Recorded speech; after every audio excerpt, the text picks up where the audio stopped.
What's up? This is a another beautiful nuke. This is actually nuke 119 here. Um, got it with Russia at 6.7. Pretty cool. Oh shit. Yeah, I fucked up my mic settings. Hopefully this is good. Changing some audio around. Most of my kills, if I remember, this was like a week ago. Most of my kills, I think, was with the T-44 FM, which was that event vehicle that was back like in like April. I think it was like April 29th was the event that started. I don't know. This was like the first battle pass I did in a very long time, so I cannot really get the audio good to where you guys can kind of hear the match, but you know, it doesn't really fucking matter. I mean, I'm probably gonna have like 8 people watch this over the next 5 years, so December 1st, 2025. Hopefully the future's doing better than that. But yeah, this was Nuke 119. I've been getting some kind of awkward nukes. I was playing with a friend from the army. You might see him around. He's in my squad right here, the purple guy. He recently just got to America at 7.0, so I've been kind of playing with him at around that BR with Russia and like France, which I thoroughly do enjoy those countries. Yeah, I mean, honestly, there's really nothing super special about this nuke. I really wish there was. Just kind of a typical decent lineup, decent nuke. I wish there was more to I really wish there was more to say. I really do.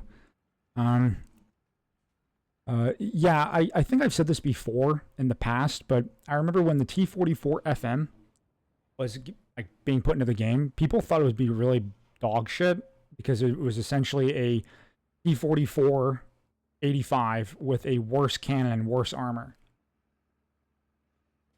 Now, they're not necessarily wrong, but the T-44, even at 6.7, is such a fantastic vehicle that I don't think a up-tiered T-44 or like a down-tiered T-44 that's slightly worse makes that much of a difference.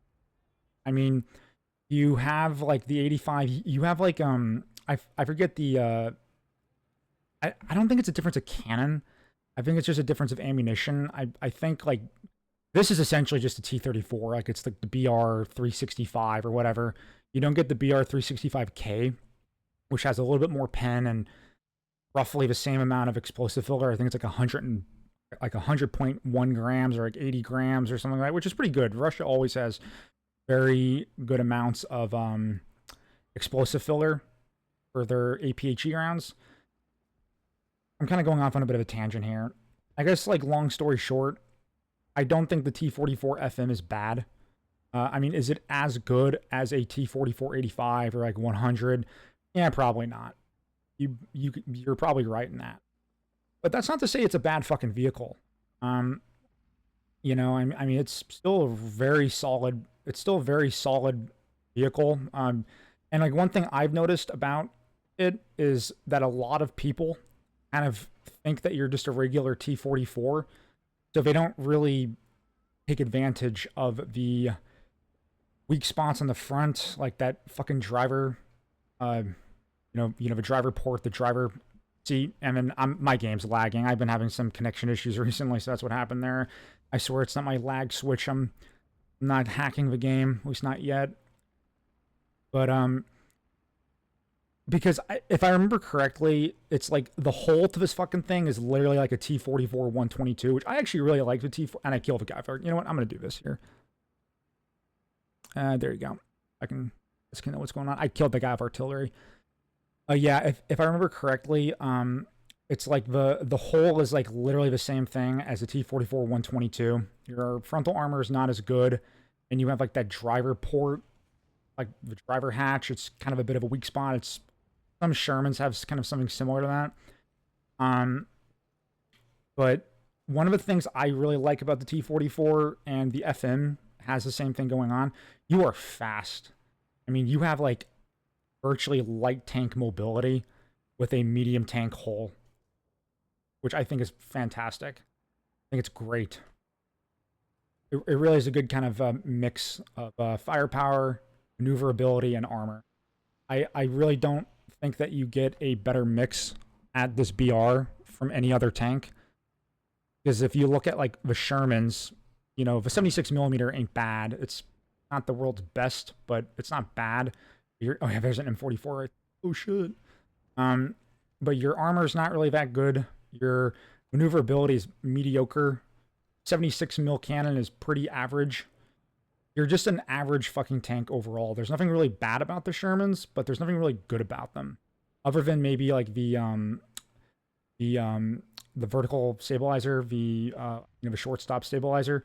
That's obviously really fucking good. That really makes a tank very competitive at 5.7, 6.0. But I don't I just don't think that beyond that, I just don't think that the tank has a whole lot to offer. Your armor again is blech. Your cannon is painfully mediocre. Um yeah, I mean, you know, everything about you is just average. Except the fucking shortstop stable. That thing is fucking awesome. But you have then like the maybe like the Centurions. Like I think the Centurions are pretty the cannon, like the 17 pounder, is obviously really fucking good, especially when you get APDS. It makes it so that up tiers are pretty good. But your maneuverability, I mean, it's a British tank. And Britain, British tanks are really fucking weird. Um, and the Centurion is one of those types of things where your armor is pretty decent, your cannon is really good, but beyond that, I don't really know what else to say. I mean, it's maneuverability. I think its top speed is what, like 35 kilometers an hour, and that's like fucking, you know, you fucking shoveling coal into the damn fucking radiator. You know, it's fucking all fucking cylinders going. Whereas, I mean, you have like things like the Su-100 here, where I'm going probably 45, 50 kilometers an hour. This is another underrated vehicle, the Su-100P. Really fucking good. That 100 mil cannon is so goddamn good at this BR. You have fuck ton of post pen damage. You know, you have a lot of penetration. There's really nothing wrong with it. I mean, it's just another fantastic cannon. The only real issue is I would say the tanks you get the 100 mil on at this BR. There's always a caveat with it. Like with the Su-100, I mean, you're a fucking tractor. You know, you're a fucking tractor with a cannon. Your crew's totally exposed, with the exception of like maybe your driver. Artillery, HE, heat, you know, airplanes, they're all gonna fuck you up. You really have to play this thing as a sniper. And this thing can be a good sniper, but on a map like this, where it's like, you're here, the enemy's there, there's nothing really you can do other than the way I'm trying to play it here. Go on the outskirts, try to ambush people as they come along. So, yeah. But yeah, no, but like another tank I think is there's kind of a caveat to it is the T-34-100. Which is actually a fucking solid tank. I actually have done very well with the T-34-100 ever since I bought it, like earlier this year, or last year, I think it was. The thing with the T-34-100 is you have no fucking... I mean, it like Russian tanks, like, look, Russian tanks aren't known for their gun depression, but the T-34-100 is even worse than that. Most Soviet tanks have like 5 degrees of gun depression, which is bad, like pretty bad. The T-34-100, I'm pretty certain, has 2 degrees. I mean, there are times where I will drive up on a curb and like the front of my tank will be on a curb and I can't shoot at the guy in front of me because the curb is elevating my tank and my gun can't go down. It's so bad. So fucking bad. And my friend, hey, there's a guy chasing me. So yeah, it's bad. It's really bad. Which I guess makes sense because, you know, that 100 mil, that breach on that thing is fucking huge, probably. So, you know, can't really depress the gun that much because you need room for the breach, and there's probably not that much room. You know, which that guy, don't know how he didn't die in one hit there. Kill him? I actually totally forget. Do I kill him? Might. I do. Cool. And, yep. Fucked. Yeah, as you can see, you know, as you can see, I kind of get my ass kicked there by an airplane. So, you know, and then here's another fucking vehicle that I'm going to pull out here that I actually really like is BTR ZD. It's actually not bad. You know, but those 23 mils here, I I've never really have used this vehicle over. I think I unlocked this vehicle like 2 or 3 years ago. Never really used it just because you know I was always under this idea that like I would want like an SPAA that's really good against tanks, and that's kind of where this thing comes in because if you have the AP rounds for the 23 mil, I mean, I'm not gonna say you're gonna you can drive up next to a King Tiger and kill him, but you're actually pretty decent against a lot of light tanks and like medium tanks. And your armor is so fucking paper thin. Yeah, I blew up his rockets and took him. Your armor is so fucking paper thin that most rounds just go on one side and out the other. Nice. Uh-huh. And you're pretty fast. You're pretty mobile. And again, that Zeus, the 223 mils, it's pretty effective combo. You have like, I don't know, like what, a 2400, 2200 rounds per minute between the two guns.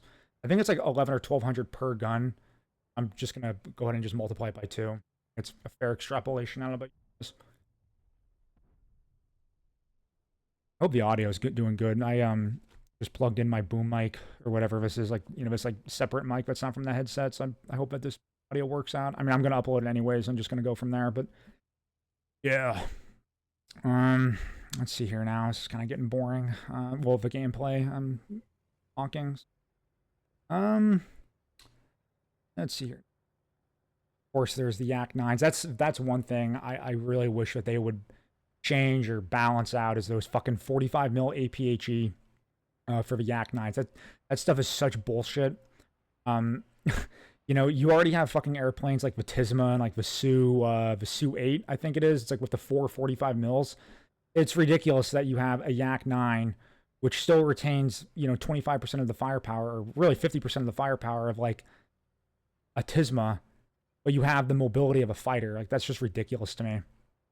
Oh yeah, I've been watching here M44 right there. I'm like, oh shit, oh fuck, he was aiming right at me too. That was a fucking. But yeah, that's just ridiculous. Like, when did they make that change? Like last December, like basically a year ago. I mean, it's December 1st now. So to me, that's just ridiculous that they would give 45 mil APHE, and there's 2 reasons why. Number one, and you can fucking look this up, and I will challenge anyone to find me a historical document that says that they gave 45 mil APHE rounds to Yak 9 pilots, or to the Russian Air Force during World War II. As far as I can tell, there is not a single source anyone can find that can demonstrate that this was something that the Russians would do. So as far as I can tell, that 45 mil round was meant for taking out bombers. You wouldn't want like an APHE round, you'd want like an HE round, or like, some sort of like solid shot round, I would presume. You wouldn't want a round that's just going to go in one end and out the other. You'd want a round that's going to actually detonate and kill and blow shit up, not just, make a hole. You don't want a hole puncher. You want a, bomber destroyer. So it's ridiculous. I don't know why they did that. Gaijin does this. They have this fetish where they will just change things that no one asked for, no one wanted, and they think it's a good game. And people, there's this. I'm like 50 SP off, and I'm just like, okay, well, I might as well just try to kill this guy, or just farm SP off of him. So, yeah, I'm just like, yeah, whatever. Tell me, buddy. But yeah, I mean, it's just like ridiculous. Now, even if the game, or even if the bomber had, or not the bomber, the Yak 9 actually had APHE in real life, I'm of the kind of controversial opinion that just because something in real life had it, doesn't mean that it should in the game. And I'm sure some people are like, oh my gosh, War Thunder, it's realistic. No, it's not. War Thunder's not a realistic fucking game. It is a arcade shooter with realistic aspects and a very good attempt at realistically portraying a lot of these vehicles, as they were in real life. There's things that War Thunder just does not do very well, or they just flat out ignore how vehicles actually were in real life for balancing purposes routinely. A good example of this is, and probably the best example, is APCR. I know it's not a vehicle, but, it's a ammunition type. In real life, APCR was really good. It if anything, there wasn't enough APCR rounds in World War II. It could punch through, I believe, the 90 mil APCR. There was a story about it punching through the frontal armor of a panther from like 900 meters away.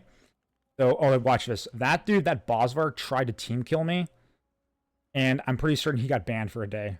But, anyways, there's plenty of instances of 90 mil APCR punching through the frontal armor of Panthers in World War II. APCR was good, but they need to balance it out for the game, because in that case, it would just be too good. So all of a sudden, this round that was fucking awesome in real life now fucking sucks in the game. And you have this really weird mechanic where sometimes the round just doesn't do anything, or the round ricochets even though it really shouldn't have, or the round did penetrate, but there's no post-pen damage. So there's my spiel. Fuck the APHE for the Yak 9. Hope you guys enjoyed the video. Hasta la vista, or whatever they say.